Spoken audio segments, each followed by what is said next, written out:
It's been a long time since I've traveled up this part of the California coast. Last time I tried to come up here into Malibu through the Pacific Palisades, the road was closed because of the fires. And you know, that was well after the fires too, because they did a lot of damage. It's opened up now, but there's still a lot of work going on. Oh wow, this all used to be houses. Now it's just pilings along the beach. This is, wow. I used to spend a ton of time in Malibu. A lot of diving, a little bit of surfing, just hanging out, you know. In fact, I almost moved here. Malibu is one of those places where come over the hill and see that huge ocean. It's just like all the tension just lifts right off me. So yeah, I was gonna move here, and back then you could actually find a place. It's not all mansions, and even the mansions have guest houses. We just passed Cher's house. Maybe she's got a guest house. Or maybe just a little corner of her estate where I can park the bus for a little while. I don't know if you could find any place now because after the fires, so much is gone. Malibu is a place that is very, very wild, which is great until the natural disasters hit, like the wildfires, which, well, this one actually turned out to be arson, but there have been genuine wildfires and rock slides and flooding. All that stuff happens in a place like this, and there's pretty much only one way in and one way out. It's almost like living on an island. We get this picture of Malibu on TV and in the movies, you know, and it's all movie stars and surfers, and there are movie stars and surfers, but that doesn't cover it really. You know, it's hard to express how remote Malibu can really feel, which I think might be why I chickened out and didn't end up moving here. I looked for you in the thundercloud, looked for you in the thundercloud. I looked for you in the thundercloud, but you were hiding. Whoa, that sun is crazy. I need to find a place to park for the night before the sun goes down, because I want to watch the sunset for one reason, but also because I'm really tired of driving into this. Oh, here's Decker Canyon Road. That's where I almost lived, right up there. That is super remote, very steep, remote canyon. Decker Canyon is definitely very wild.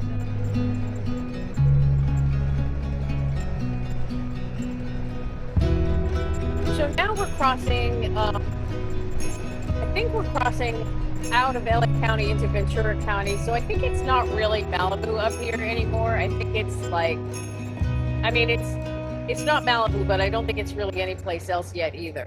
It's just this kind of, it's probably just county, Ventura County. Okay, now see this pull off? I think I'm gonna turn around and come and tuck in and spend the night there, because it's got a beautiful view, and I mean, there's plenty of room for me. It's a nice deep pull off, and there are other people already parked there, so I know it's acceptable.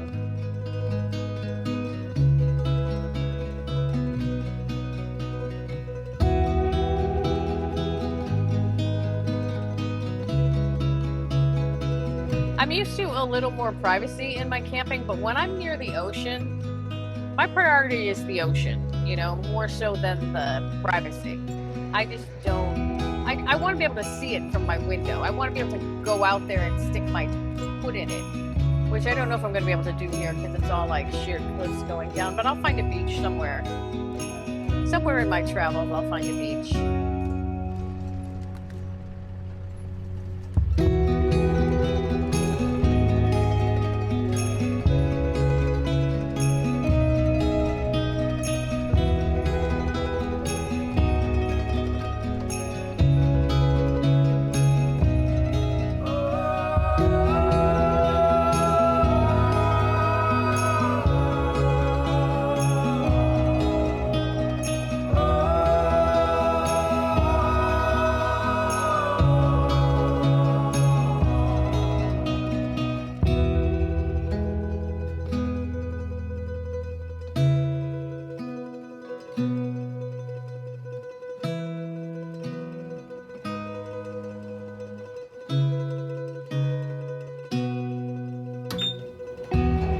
cooking my dinner right now.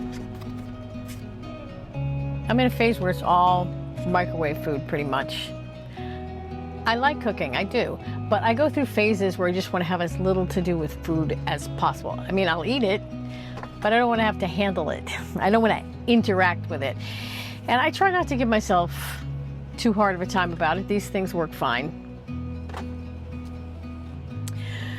So I told you I almost moved here to Malibu, and it's an interesting story. I mean, hopefully you'll find it interesting. If you don't, I guess you'll just go watch something else.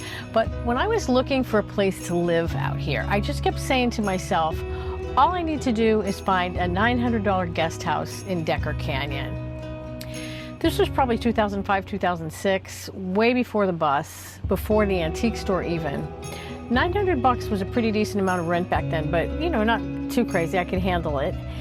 And I had this picture in my head, you know, of this gorgeous place. But the first place I looked at, it was in Decker Canyon, check. It was $900, check. But it was basically a tool shed with a toilet in it. So I was thinking I wasn't probably gonna find a very good place. Then I randomly met this guy at an AA meeting who was actually living in a place at the top of Decker Canyon. And he said, hey, you should take over my place because I'm getting evicted and it's a great place. It was $1,000, which wasn't exactly right, but you know, it was close. I could handle it. This guy couldn't pay the rent because he was pretty sick and he couldn't work at the time. So I went to look at it, and it just blew my mind because it was exactly what I had been picturing, you know, literally. Well, okay, maybe not exactly literally, but close. Like it had been pulled right out of my brain. It was this trailer that looked like a log cabin, and it had an outdoor shower, which is exactly, that's something that I had pictured, you know, an outdoor shower. How specific is that? I'm not a big manifester, you know, that is really not my language at all, but I felt like I had manifested this place. It was on a dirt road, and it was so high up the canyon that you couldn't even see a paved road from there. And looking out to sea at night, it was hard to tell where the sky ended and the ocean started because the sky was so clear and the water was like a mirror. So it just looked like stars all the way from heaven to earth. Absolutely perfect place, right out of my dreams. And the landlord wanted me, but something just felt off about it. So I remember I was just praying all the time to God just to tell me what to do. I was like, okay, you put this place that I was dreaming of in front of me, so I guess I'm supposed to take it, but I don't know. My gut was in turmoil over it. And maybe it was just fear, because, you know, it would have been a huge change because it was very remote, very wild up there. And that's what attracted me, but it really scared me too. I'm not a religious person, and I feel a little uncomfortable talking about stuff like this because I would never want to be seen as somebody who's like preaching any particular thing. But I'm a believer in asking for guidance, and I've gotten guidance before from, you know, whether you want to call it my higher self or the universe or whatever. I call it God. Only God wasn't answering, and it was really kind of pissing me off, to be honest, that God would not weigh in on my big decision. Then finally, I got an answer, and it came through really, really loud and really clear. This voice in my head, and it said, I don't care where you live. Do whatever you want. That's not why I showed you this. You're not paying attention to the right thing. And that's when I realized that the house was like this road sign that made me stop. It was something that God threw at me just to like get my attention. What was actually important was this random guy, the guy who was getting evicted. His name was Frankie, and he had just been diagnosed with liver cancer. And all of a sudden I knew why I had found my way to a trailer at the top of a canyon. It was Frankie. He needed someone, and for just a short time at the end of his life, I became his someone.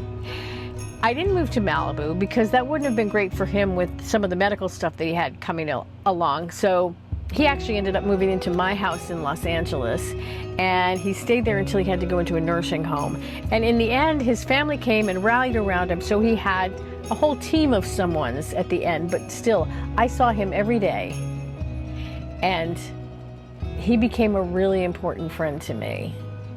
It turned out to be one of the most meaningful things I've ever done, because honestly, I don't know that I would have gone back to Boston and taken care of my mom like I did if it hadn't been for that experience with Frankie. And I don't know if I could have been there for Kat when she had cancer. Being there for Frankie taught me that I could be there for people, and that it was going to be good for me to be there for people. You know, and I guess I learned from the whole, like the bigger Decker Canyon story, I guess I learned to pay attention, like not just to what I thought was being put in front of me, but also to look deeper, you know, to see the thing that I maybe wasn't seeing, the thing that was really important. And almost always the thing that's more important is going to be a person, not a thing, no matter how perfect the thing is. Open wide your eyes and see. Open wide your eyes and see. Open wide your eyes and see the dust settling. Dinner's ready. Open wide your eyes and I'm not going to make you watch me eat, but I would really like to know if anything like that has ever happened to you. Like, has anything like the house or the Frankie situation just kind of dropped into your lap? Comments are open. Let me know about it down there. And maybe if you are not a subscriber, maybe now is a very good time to subscribe. And also maybe you could watch this video. And I know I'm asking a lot, but it'll be good for you. Okay, I'll see you in the morning. Bye.